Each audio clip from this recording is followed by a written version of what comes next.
Hi, Annie. Hello. Thank you very much for joining me for this talk on my YouTube channel. As you know that on my YouTube channel, I upload the talks with the researchers and with the unique and interesting topics. So you are Enni Mikkonen and you are working as a researcher at University of Lapland. You have broad research areas, but today we are very specific on critical whiteness and racialization. So, will you like to introduce a bit of yourself and your project, please?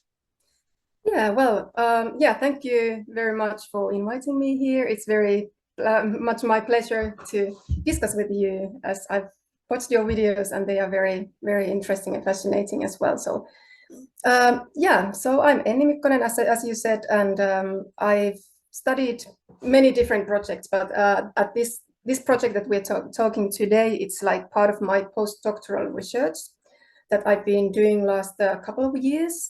And it's basically on whiteness and racialization of social work that we will discuss today more. And it actually has two parts, empirical parts. The other one I've done in Finland, and other part is that I've done in Nepal.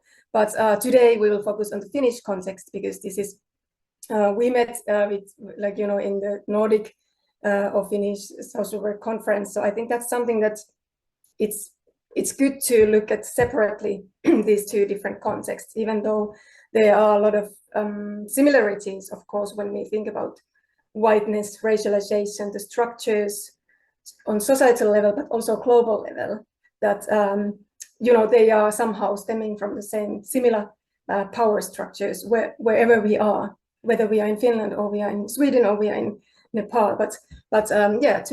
Today I will focus on the study in Finland, and maybe I won't go into details on it now because you have some questions. Maybe that's just a short introduction. Yeah, great. Thank you very much. Yes, I have some questions, and it is all about your project that you are working on critical whiteness studies. In your project, because defining whiteness may be different for different researchers in different contexts. In your project, how do you define whiteness and how do you relate it to coloniality? Yeah, I think that's a very good question because when we're talking about whiteness, whenever I say to anybody that I'm studying this topic, it's something that there's a question that what we are actually talking about when we talk about whiteness. What is it like? It's even somehow it feels that it's impossible to talk about it without linking it to coloniality, without linking it to racialization, or even more widely to culture, language, religion, gender, things like that, because it's like it's all very interconnected. But at the same time, I see that it's something that is very important to define the whiteness first, as such. Like what do we mean with that? Even though it's all the time linked to these others. So maybe first, somehow how I see whiteness in my study is that I use this theoretical framework of critical whiteness studies, and that is part of critical race studies. And somehow in this theoretical framework, the starting point is that whiteness is not only just a biological fact or matter of skin color, but it's much more than that. It's actually somehow socially constructed matter, and it's like it relates to these things, as I said, like these social categories, but also to our clothing, to our religion, to our manners, how do we act in our society. And it's also kind of the definitions are changing against among the time and the context. And in the center of this, the idea of this in this critical whiteness studies is that when we think about racialization widely, the kind of the responsibility of deconstructing these racialized structures shouldn't be only with the focus shouldn't be only with this kind of racialized minorities, but we should actually start deconstructing these structures from the so-called power position, the dominant position. So in that sense, like we should focus on whiteness and start studying racialized structures from that, because it's somehow seen as a central part of racialized structures. However, there's little also like we should be a little bit concerned on when we study whiteness that we should have this anti-racist stand or this critical stance in there in terms of not to reinforce the white privilege or white dominance, because if you focus on whiteness, it's not only about that, but it's about, you know, seeing it as part of the wider racial structures and deconstructing how to deconstruct them. I think one good question is when we think about how we define whiteness, and especially thinking in the Finnish context, as we're in the Finnish context now, is that the question that who is actually defined as white. We think it's simple, but it's not really simple actually at the end. And for example, studies say that Finnish people haven't always been defined as white, but Finnish people, the majority have been defined as yellow people because of the roots in Asia and Mongolia, for example. And later on, this was a long time ago, and then later on, Finnish people have been defined as a part of Eastern European race, so-called Eastern European race. So there has been this debate, like whether Finnish people are white enough, for example. And at the same time, when there has been this discussion, the Finnish elite and the Finnish majority have been kind of, you know, discriminating against our indigenous groups, Sami people or Roma people, or like, you know, these ethnic minorities. So there is this kind of, you could say that it's like bi-directional relationship towards whiteness in the Finnish context. Like at the same time, we've been ourselves kind of, you know, not defined as white, but then there have been this discrimination against some other ethnic minorities. So it's very complex, and it's quite interesting to think that, because these days we think that majority of the Finnish people are white, but you know, what is actually white, and where are the limits, and do we even have to? It's not something that we can really categorize, but it's rather, as I said, it's like social construct, and it's changeable, and it's under discussion all the time. So that's somehow maybe about white. Of course, there are a lot of like different concepts that when we think about whiteness as part of research, but also part of Finnish society. And one, I think, key concept would be this normative whiteness or white normativity. And that's quite something that you could describe Finnish society with. And it means that, you know, whiteness is somehow seen as a norm. And we compare other ethnicities towards whiteness. And it's something that whiteness kind of, it's seen kind of a neutral, it's not seen as ethnicity itself, even though it is obviously similarly as anything else, but it's something neutral. Then there is this concept of white privilege and supremacy, which is probably quite well known in a way, but it means somehow that there are some benefits in the society that you get if you're white, or if you are perceived as white, if you kind of seem as a white person. And this privilege of whiteness is somehow often invisible for people who are white. But then also there is this feminist scholar, Sarah Ahmed, who has criticized this, that it's this invisibility of whiteness, that actually whiteness is not invisible for those who are not defined as white. Like it's very present everywhere in our society, but we just don't see it, like, because we are so internalized. We have so much internalized it. And then there are a couple of other concepts in my research that are quite central, is that of white innocence and white silence, meaning that we kind of deny that there is any kind of white privilege. And we see that racialized structures are mainly something very visible. And racism is about what happens on the streets, you know, for example, shouting or violence, but we don't see that it's actually very much also hidden and very hard to recognize sometimes. And it's we have this micro aggression, how you say that, okay, it can happen anywhere, that we don't really see it. So it's something that's, it's even hard to find terms sometimes. When I was doing this study, it's something, as I said, that what we are actually talking about when we talk about whiteness, it was quite interesting when I had these discussions with social workers, which I will go later on to more details, but it is definitely part of it. But of course, there is, kind of discussion that is it even, because as I said, that critical race studies don't consider race as a biological matter, even though, as you say, that's often what we see. We see the skin color and that's it. We think that is the category, but of course it's somehow in these critical race studies we see it more like linked to these other things, for example, the religion, or the where you're from. Like definitely this kind of whiteness or white normativity can be internalized also by brown people or black people.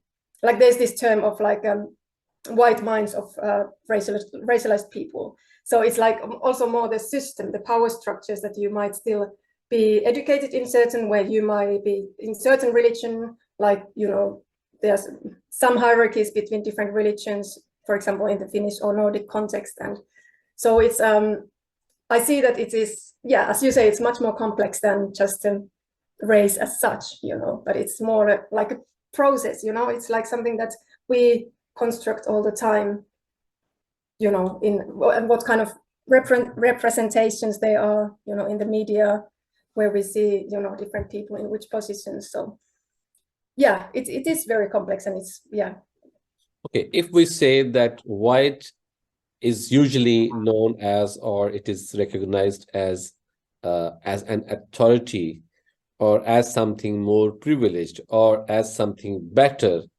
in the studies, is it right?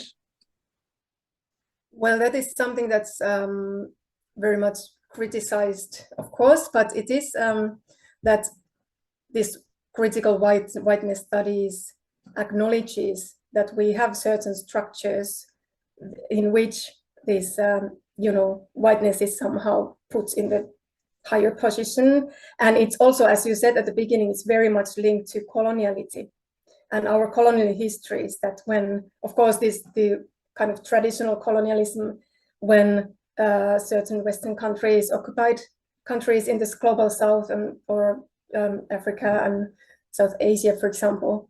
But it's these days it's even more complex than that. So it's like still there is this dominance of somehow these so-called Western cultures are seen more like civilized or superior compared to other Eastern or Southern cultures. So in that sense, or we call it like Eurocentrism, and it also impacts social work somehow. It does, and there are also researches on that. We can go later on to that. But and it also impacts academia and our societies. Generally somehow, that this colonial world order that we have, that somehow intellectually, economically, and culturally, we put different countries or different cultures in order. And it's very somehow not always so conscious, we don't do it consciously, but it's very hard to get rid of those, structures, as we have internalized some certain norms. But this is the link to colonization, as you said, that it is whiteness and colonization. So, I mean, somehow this colonization puts whiteness in the center. Question about social work and whiteness and colonialism, that why should we study, is that, okay, when we think about social work, to start with, it's a profession that it's based on human rights to all, and it's anti-racist, and it's like we have this idea of universal human rights, but then at the same time, social work is part of these institutions, and it's part of our society, and we work, we work in these structures which have some racializing and some normative whiteness like structures. So if we don't acknowledge that as a social workers, that we actually are part of those structures, can we completely be anti-racist? That's a question that I started to think. And when I started to study this more, I realized that it's not being studied and discussed so much, especially in the Finnish context or Nordic context. It's being studied more in the US, UK, and Australia. So there are already researches from the critical whiteness studies perspective in social work since 1990s, but it's still interestingly very not so widely discussed in the Nordic context. And of course, there might be many reasons. Now I feel that it's somehow becoming more common. During just few last years, there have been more studies coming up like that, okay, we should acknowledge this, we should get knowledge, we should kind of examine how we relate to these structures as a social workers and as a discipline. So that is, I saw that there was a gap in knowledge, that we should somehow start discussing these issues. And yeah, then I thought that it's very important to gain knowledge from social workers themselves. You know, that's why I started to do the interviews. But yeah, when looking, especially now I was talking about this, how it's not being really acknowledged, but why we should acknowledge also, it's not only this present days, but it's also our past, like social work past as a profession. And when we think about the history of social work, it's like international social work was very linked to this international development cooperation, when, you know, we like social workers also went as part of this development agenda. They went to Global South, or they went to work with indigenous people and try to, you know, assimilate them to the mainstream. And that had, as we probably very well know, that had also some harmful consequences, that some cultural identities were destroyed. And, you know, there was also some, it wasn't very, it was somehow top-down perspective, that we come from the West and we say how you should do the things in terms of being better off. So just to just to say very simply, but that's one reason that we should acknowledge that, yeah, social work has been part of those structures. And of course, it has changed a lot. It's not as such anymore. It's like there is more this, we are more aware, also development cooperation is more aware of those structures, but still we have maybe some, how do you say that, there's some hangouts and like hangover from that. One interesting point of view is also regarding international social work history. At least when I was studying social work, these social work pioneers that we learned about were all white. They were Jane Addams and Mary Richmond from the US and UK. And but I never heard about, for example, this social work pioneer called Ida B. Wells, who was African American civil rights movement's leader. And she was also, in her work, she was very much impacting also this development of modern social work. And at least I hadn't heard like so I don't know how, I think it's not so common that we acknowledge these other pioneers than white pioneers in social work. And that's something that we should be aware of, and we should bring these different stories of social work, like who have been impacting the profession all over the world, not only in the Western countries, but also in, you know, in Asia. In India, they have long roots of social work education as well, since 1930s, and it's much longer than we have, for example, in Finland. So yeah, those are some aspects as why we should study this, and why we should kind of acknowledge that we have some structures there in social work.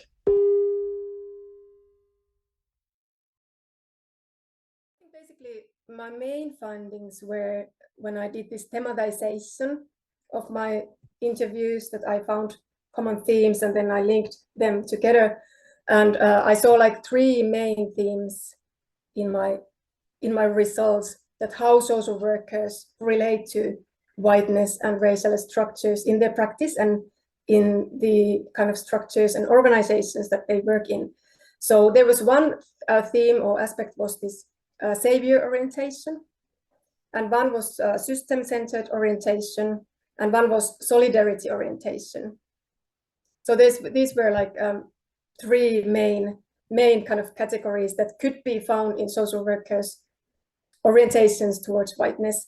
And these orientations are very much linked also to the, you know, it's not only what social workers themselves feel, you know, or how they want to work, but it's also because they are part of the system. They have to follow the regulations and legislation, which is very, of course, like core, or we don't want to get fired, we have to follow all these rules. So, and sometimes social workers recognized some racializing or other discriminatory or otherizing structures, but still we need to, work. We cannot always do so much about those.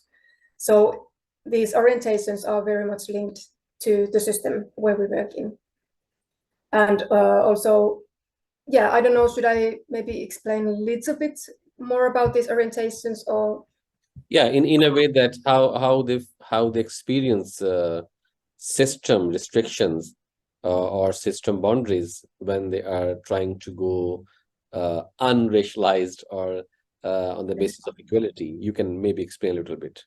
Yeah, definitely. Yeah, if I see still through these orientations, they are also linked to limitations, that how do they deconstruct these, because the social workers, or I analyzed from the social workers' perspectives, that this savior orientation is that something, it links to, idea of, for example, victimization. And I can give an example that what social workers were talking about, that we have in Finland, we have this human trafficking support system, that when someone is trafficked and they will go to this special support system where they will get help as a human traffic victims. But the social workers were quite critical about that system, that they explained, or few of them explained actually as an example, that to get help you have to be a victim, and it's very much linked only to crime. They are seen as victims of crime, instead of seeing that you are still, even though you're a victim of crime, but you still are a holistic person, and you also have other needs, and you have to, as a social worker, we should look this more holistically, not only like, okay, this is a victim and this is like something poor that, like passive, that we just help from outside, and they are in the system of, they go through this system and they all get, similar help. They're kind of put in the, seen as a similar mass, even though they all have individual stories. It's very different to be, for example, sex worker from Nigeria, or some kind of a construction worker from China, or something like that. There are many different, you cannot put them all in the same victim category. So that was what social workers were saying, that the system has some elements of this savior orientation, that we want to save these people, we are good people and we save them, but at the same time we kind of don't really acknowledge their own agency and strengths also that they have, that they might have their own ideas how they get out of the situation and things like that. So that is one aspect to that. And if I can just ask a question here. So it means that being a victim is a so-called universal category, so everybody's puts in that category, and they have little agency to say that how they are victim, or how they can go through it, or how they can so there's little chance to get their voices, is it?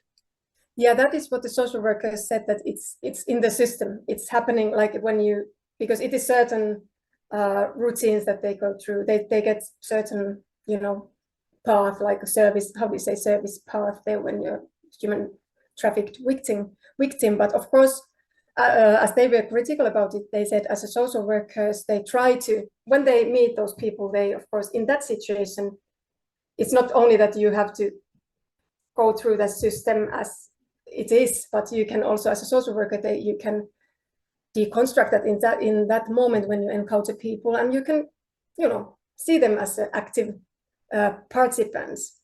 But then again, when they go to, some other places, and they in order to get any services, they need to embrace this, or they need to be kind of this victimized identity or something. That came from the social workers that I interviewed, that they have experienced this way. And you named it as a savior orientation. Yes. And what was the next one? Sorry? What was the other one? Oh yeah, there was of course in this savior orientation there are also more issues, but maybe I don't go to that now because it's limited time. Another orientation was this system-centered orientation, and that was kind of most commonly seen. The social workers were explaining, as in the previous example as well, that they are part of the system, and you can, for example, one example is that when there are some discriminatory elements, like in some asylum system, or especially linked to undocumented migrants, and as a social worker, you are representing this system, and you cannot always do a lot to change that, even though you see that, okay, here is, well, one social worker was giving quite interesting example of this. In the reception center, there was this, I don't know, is that the right word in English, this kind of a hatch where people go to queue to get appointment, for example, social worker or to doctor. There's a reception, and they go to, they have a problem and they want to get some help or need support or appointment. And this social worker told that she felt very uncomfortable in regarding that, because she said that there was a lot of people often in the queuing to get appointment, and there was this control. There was this she saw that for example, brown and black people from the global south were often more easily seen as a needy mass. They are just mass of people who need help, and they see like somehow, yeah, they are seen more easily that way than, for example, white refugees from Europe.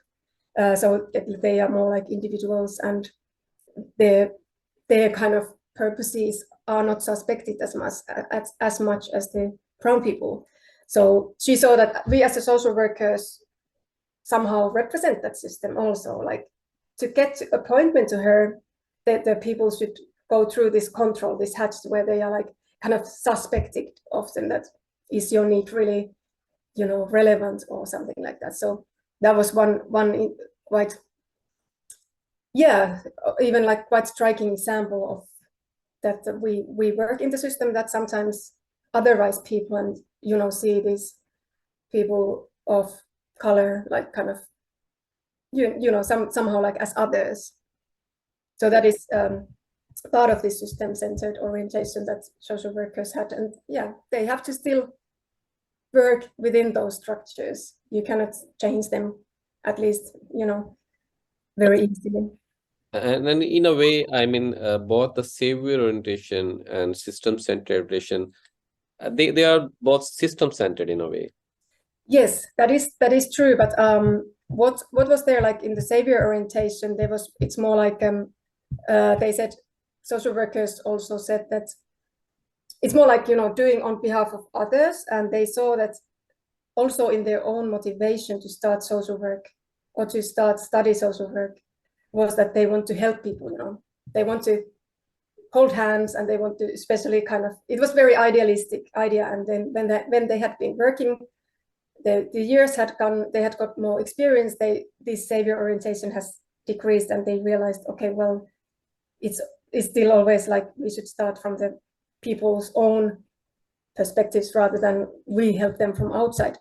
And this system-centered orientation is definitely linked to savior orientation, but it's not only that. It has more, also something like the system-centered orientation. For example, there's this that we keep or sustain this whiteness and racialized structures through silence, that we don't really talk about, or we don't know even how to talk about this. We don't see them. We are like very blind somehow to them, and we have internalized these norms. For example, in social work education, that we haven't studied really these issues. We don't have there some courses or some maybe one lecture about these issues, but we don't. When I was studying, for example, social work, we didn't have any this wasn't really a topic. And in the interviews also, it came out that the social workers haven't really internalized, or they had internalized this kind of idea of whiteness in the social work. So this is system-centered orientation. It's kind of even more subtle than the savior. It's not only that we save the people, but it's something that we internalize the certain norms. In a way, very hard to, yeah. In a way, system-centered orientation the people who they are on the receiving end, you have to draw the lines, and these lines are controlled by the system. For example, the documented and undocumented, and the people who really need asylum or who are actually not the asylum seekers. So, I mean, in a way, it is more controlled by the bureaucracy, is it? Yes, yes, that's very correct. Yeah, yeah. And what the social workers were struggling with was that how do we, because sometimes it is contradicting our social work values, like in the cases, as you say, undocumented migrants, for example, that we, as a social workers, there's this idea of, human rights for everybody, regardless of their national status or any kind of background. But yeah, there is this control in our asylum system that kind of categorizes people very, that is some struggle, like ethical dilemma somehow. And what was the third category, the main category? It's quite interesting because it's somehow different. It's like this solidarity orientation that the social workers were talking about.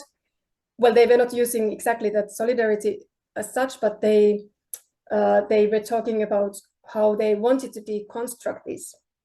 And there might be some solutions, but they are not very practical solutions, but they are more like their ideology or their aim that they wanted to, kind of work, even though they cannot really change the structures, but they still wanted to have this bigger picture that, okay, see our responsibility, for example, that we are part of this colonial world order, and we should deconstruct that. We should not see people as through the categories, but as individuals, and not through only like culture or their religion or something, but that kind of, there's this idea of intersectionality as well that the social workers were talking about, that many different social categories are impacting people's lives, like all gender, class, and it's not only about how we see, okay, these people are certain ethnicity or certain culture. So they saw that as one part of this, or I analyzed it as a solidarity orientation. And also this kind of, they were also talking about somehow being, I think it's linked to radical social work, also this kind of activism, or the idea of activism that especially, it often comes back to this asylum seeking system when there might be some kind of injustices, or they see injustices with their clients, so that they help and they advocate these on injustices. So it's like kind of activist social work as well. So I think that is part of this solidarity orientation, that how social workers saw that they have responsibility, but also they have a chance somehow to advocate and be, some kind of, like partners with the clients. But it is very complex. It's not very easy. And yeah, but even though it is complex, what I could understand from your talk, if I summarize these three main categories in a somehow rough structure, so the victim-oriented category, that you said savior category, orientation category, it's more about the victims that are usually broadly categorized as victims. But when the social workers work with them, initially they are systematically controlled with the perspective of a victim according to the system. But then gradually, when they go along with the victims, they are in a position to negotiate the different types of victimizations and victims and taking their perspectives. On the other hand, when you talk about system-oriented system-centered orientation, there you have too much bureaucratic control over you as a social worker, because then it is a part of a job that is done by migration agencies to define the documented and undocumented refugees and asylum seekers, etc., etc. There is a lot of security involved in it. So social work does not have too much space over there. In the third type, that is solidarity orientation, there the social workers try to find their connections with the people and they try to find the ways. But you said that still it is not too much practical. Yes, exactly. It is like I saw it as their aim and ideology, and they wanted to develop that. But they also, it was quite good points of views that they said, for example, one interview said that there should be more this structural social work, that we should strengthen it as a social work, as a profession generally, that we would have more chance to try to impact, because we see social work very much linked to, you know, this like kind of national and institutional profession, but like somehow that if we saw it more wider as a human rights, like a universal and transnational even, like we don't only categorize what nationality you are about, but we as social workers, we want to work with, our kind of responsibility is to work with everybody and look beyond these institutions and structures. So that was their suggestion, that if we could give more space for the structural social workers, but of course it's also question of resources. Always, as social workers are very busy, so they don't have really time. And, you know, for example, you know, bringing issues out there and, you know, advocate for certain injustices, but it would be one concrete way that what we could do. Thank you very much. But the last question, I found some interesting precise categories, thematic categories, and that are very interesting. But the last question is, where are you going to take this study in future? Yeah, I think it's very much based for also to the next researches. I mean, it's not like ready, complete, and now there is a results and this is the end, but it's somehow process that it has been very eye-opening, the results that social workers for social workers interviews were giving to me. And I think it's something that I want to bring is especially social work education. And as there was also in the interviews that we haven't really discussed these issues in social work education, at least in Finland. And there are also some researches on that. In Finland, we don't really acknowledge race or whiteness. So I think that's something that I would like to bring, that we, not only that we have one lecture or course, but we kind of somehow look at our curriculum and see what theories we are reading, and are they all like, you know, kind of only Western theories, or are they only, you know, what kind of terms we use. And so be quite aware of that when we develop the curriculum. So that's something that I think it's quite important. And I see this study just as a kind of opening of the discussion. It's one viewpoint, and I hope some social workers would maybe get some, or maybe other professions also, just some, as you said, food for thought, that just let's have a discussion, and there can be many different points of views. This is not like a closed end. And I think it's the discussion should continue. Yes, great. This discussion should continue. And that was the reason that I invited you on my channel, because I think it will also open further perspectives on it. Maybe people will start thinking to research on this unique thing. Thank you very much, Enni Mikkonen. It was very nice meeting with you and having a talk with you.